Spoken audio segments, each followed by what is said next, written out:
नमस्कार किसान भाइयों, आपका अपना ही चैनल विलेज किसान में आप सभी का स्वागत है।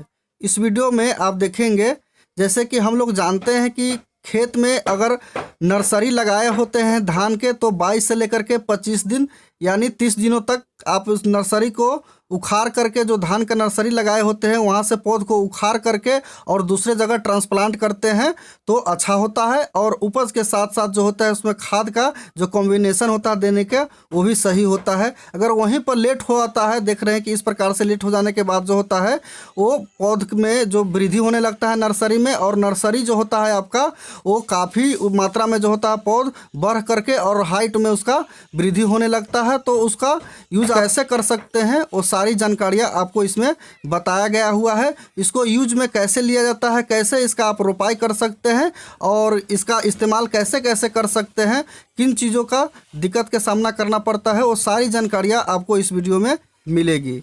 चैनल पर पहली बार आए हैं तो प्लीज़ चैनल को सब्सक्राइब करके वीडियो को लाइक ज़रूर करें। तो चलिए वीडियो स्टार्ट करते हैं। किसान भाइयों, सबसे पहले बात कर लेते हैं कि ये जो पौध होता है बड़ा होने के कारण ये होता है कि जहाँ पर हम खेती कर रहे हो तो वहाँ पर खेती कर रहे होते हैं और पीछे जो नर्सरी होता है उसको उखाड़ने में देर हो जाती है और खेती करने में, तो इसका जो पौध होता है नर्सरी में वो बढ़ने लगता है, जिसके कारण जो होता है इतना बड़ा ये हो जाता है। देख रहे हैं कि हाइट में अभी 4 फीट से लंबा है और बड़ा हो चुका है, तो इसका छटाई जो है ऊपर से कर रहे हैं। तो उस ऊपर से जो होते हैं इसको छटाई कर करके आप अपने जानवरों के लिए चारा में इस्तेमाल कर सकते हैं। इस प्रकार से देख रहे हैं कि कैसे कटाई हो रहा है। तो इस प्रकार से काट करके, या जो बीज होता है जो नर्सरी से उसको उखाड़ करके और जो गांठे होता है उसके बांधने के बाद भी आप कटाई कर सकते हैं। ऊपर का जो 1 फीट से लेकर के और 1.5 फीट जो होता है ऊपर से काट सकते हैं।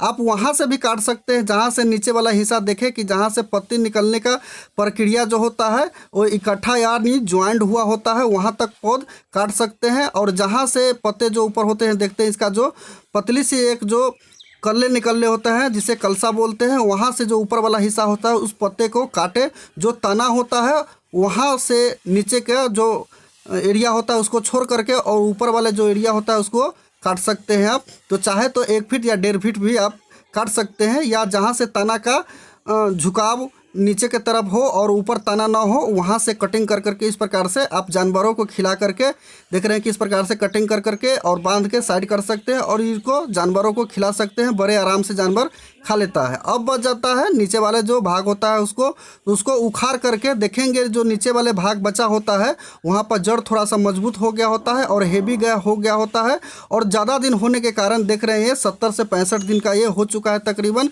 तो इसमें जो प्लांट नीचे लगा होता है उसमें प्लांट के नीचे जो होता है रूट होता है वो ज़्यादा जर्मिनेट हो जाता है, जिसके कारण इसका उखाड़ने में कठिनाइयाँ हो सकती हैं। तो एक एक दो कर करके आप किसी खुरपी के सहारे और किसी और जो होते हैं कृषि यंत्र होता है उसके सहारे इसको आप उखाड़ सकते हैं। उखाड़ने के बाद जो होता है एक एक बीज को अलग कर करके इसका रोपाई खेतों में किया जाता है। अगर वहाँ पर इसका रोपाई करते हैं तो सबसे पहले ये ध्यान रखें कि जिस खेत में इसका रोपाई करते हैं वहाँ पर भरपूर मात्रा में पानी होना चाहिए। कम से कम उसमें 4 इंची पानी जो होते हैं खेत में लगा होना चाहिए। वहाँ पर ट्रांसप्लांट इसको करते हैं तो बहुत ही अच्छा से लग जाता है।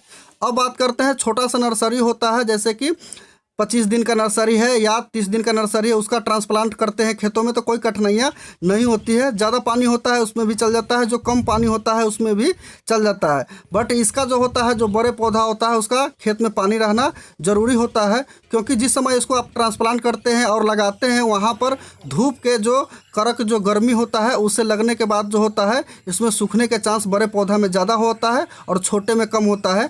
जो बड़ा प्लांट होते हैं उसमें कलश निकलने का संभावना थोड़ा कम होता है, जो आप छोटे पौधे को नर्सरी से लेकर के ट्रांसप्लांट करते हैं उसके मुताबिक। तो इस प्रकार से जो होता है आप अपने खेतों में इस्तेमाल कर सकते हैं और जानवरों के चारा में जो होता है इसको ऊपर का हिस्सा इस्तेमाल कर सकते हैं।